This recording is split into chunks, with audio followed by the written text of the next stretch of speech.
حضور صلی اللہ علیہ وسلم نے نا فجر کی نماز پڑھائی، فجر کی، اور حضور فجر کی نماز پڑھا کے فرمانے لگے بھئی کسی بندے نے روزہ رکھا ہوا ہے؟ حضرت عمر کہتے ہیں رات کو میرا ارادہ تھا رکھوں، پر سویرے پھر میں نے گرا دیا، نہیں رکھا۔ حضور نے دوسری دفعہ پوچھا بھئی کسی نے روزہ رکھا ہے؟ تو حضرت صدیق کے اوپر نے ہاتھ کھڑا کیا، عرض کی یا رسول اللہ میں نے رکھا ہوا۔ آپ حکم نہ دیتے تو نہ بتاتا، پر روزہ رکھنا بھی آپ نے توجہ دلائی ہے تو حکم بھی آپ کا بتاؤ تو بتا دیا۔ حضرت عمر کہتے ہیں حضور نے فجر کی نماز پڑھائی، فجر کی۔ دوسرا سوال پوچھا بھی کسی نے کسی بیمار کی تیمارداری کی ہے؟ تو حضرت عمر کہتے ہیں میں نے فٹافٹ عرض کی یا رسول اللہ ابھی تو نماز فجر پڑھی ہے، اب گھر جائیں گے تو تیمارداری کریں گے۔ تو حضور نے فرمایا عمر تو ذرا ٹھہر جانا، جلدی نہ کر، اور ٹھہر نہ، ذرا رک تو صحیح۔ تو حضرت عمر فاروق رضی اللہ تعالیٰ عنہ فرماتے ہیں میں چپ کر گیا۔ حضور نے فرمایا بتاؤ بھی کسی نے تیمارداری کی ہے؟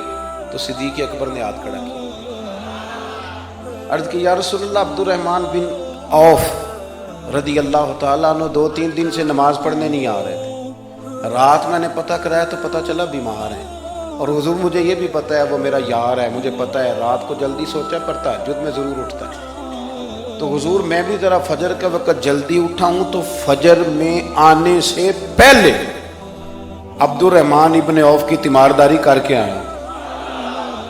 حضرت عمر کہتے ہیں میں نہ ہلکا ہلکا ڈھیلا پڑ گیا۔ حضور نے تیسرا سوال پوچھا، فرمایا کسی نے کسی مسکین کو کھانا کھلایا ہے؟ کھانا کھلایا ہے کسی مسکین کو؟ حضرت سیدنا عمر فاروق کہتے ہیں میں نے پھر عرض کی، میں نے کہا یا رسول اللہ ابھی تو فجر پڑی ہے، گھر جائیں گے کوئی چیز لیں گے تو کھانا کھلائیں گے۔ تو حضور پھر مسکرائے، فرمایا عمر تو ذرا ٹھہر نہیں جاتا، ذرا ٹھہرنا، ذرا نظارہ تو کرنا، گویا یہ شان صدیق اکبر کا جلسہ ہو رہا، ٹھہرنا۔ حضور نے پھر پوچھا بھی کسی نے کسی مسکین کو کھانا کھلایا ہے؟ تو حضرت عمر کہتے ہیں لوگ سارے دائیں بائیں دیکھ رہے تھے اور میں چپ کے ابو بکر کو دیکھ رہا تھا، کہ مجھے پتا تھا کہ بولنا اسی نہیں ہے، اور دل میرا کر رہا تھا کہ کہہ دوں دیو جناب جواب، دل میرا کر رہا تھا۔ وہ سمجھ گئے تھے کہ سونا راضی کن کاموں میں ہو، بس یہ نقطہ انہوں نے پا لیا تھا۔ حضور نے فرمایا بتاؤ کسی مسکین کو روٹی کھلائی ہے؟ تو جناب سیدنا صدیق اکبر نے ہاتھ کھڑا کیا، عرض کی یا رسول اللہ سویرے اٹھا ہوں تو چھوٹا بیٹا بھی اٹھ گیا تھا، اور میرے وضو کرتے سنت پڑھتے ماں سے کہنے لگا بھوک لگ رہی ہے، تو ماں نے 2 روٹیاں بھی پکا دی۔ تو حضور ایک اس نے کھائی، دوسری اس کے ہاتھ میں تھی۔ جب ہم نکلے ہیں نا گھر سے تو دروازے پہ ایک فقیر کھڑا تھا، مسکین کھڑا تھا، کہہ رہا تھا رات سے بھوکا ہوں، کوئی دروازہ کھلنے کا انتظار کر رہا تھا، ابو بکر سب سے پہلے تیرا ہی کھلا ہے۔ تو حضور میں نا اس مسکین کو ایک روٹی کھلا کے آیا ہوں۔ حضرت عمر فاروق کہتے ہیں میں نے گردن جھکا لی، اور میرے رسول کریم نے فرمایا اے اللہ میرے ابو بکر پہ رحم فرما، اللہ میرے ابو بکر۔ وہ سمجھ گئے تھے، مزاج شناسات سمجھ آ گئی تھی کہ حضور کن باتوں میں، اور نہ اپنے اوپر وہ سارا کچھ طاری کر لیا تھا انہوں نے، طاری، ان کی ادائیں بالکل ڈھل گئی تھی نبی پاک کی اداؤں۔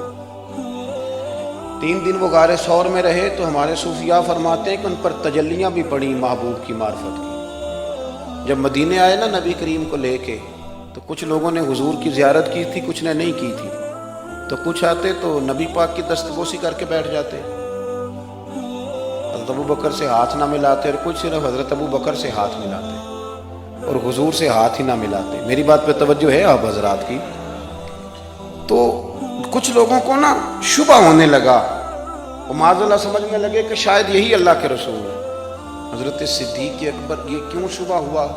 تو ہمارے محدثین فرماتے ہیں کہ ابو بکر صدیق بولتے بھی اس طرح تھے جو میرے نبی پاک کا طریقہ، بیٹھتے بھی اس طرح تھے جو رسول پاک کا طریقہ۔ کہتے ہیں انہوں نے امامہ باندھا ہوا تھا تو جو امامے کا پیچ حضور کا ڈھیلا رہ گیا تھا ان کا بھی ڈھیلا رہ گیا تھا، اس طرح اپنے آپ کو مزاج میں ڈھالا تھا، تو من شدی من تو شدم، میں اس طرح ڈھالا تھا مزاج میں، اس طرح کہ کوئی فرق ہی نہیں نظر آتا تھا۔ وہ کہتے ہیں جب حضرت ابو بکر صدیق نے دیکھا نا کہ لوگوں کو تو شک ہو رہا ہے، کوئی میرے ساتھ ہاتھ ملا کے بیٹھ جاتے، تو حضرت صدیق اکبر نے کہا کوئی ایسا کام کرنا چاہیے کہ پتہ چلے آقا کون ہے غلام کون ہے۔ اٹھے، کندھوں پہ چادر تھی، وہ اتار کے نا تو حضور پہ سایہ کر دیا، لوگوں کو پتہ چل گیا کہ سایہ کرنے والا کوئی غلام ہے، اور جس پر سایہ کیا جا رہا ہے وہ آقا ہے۔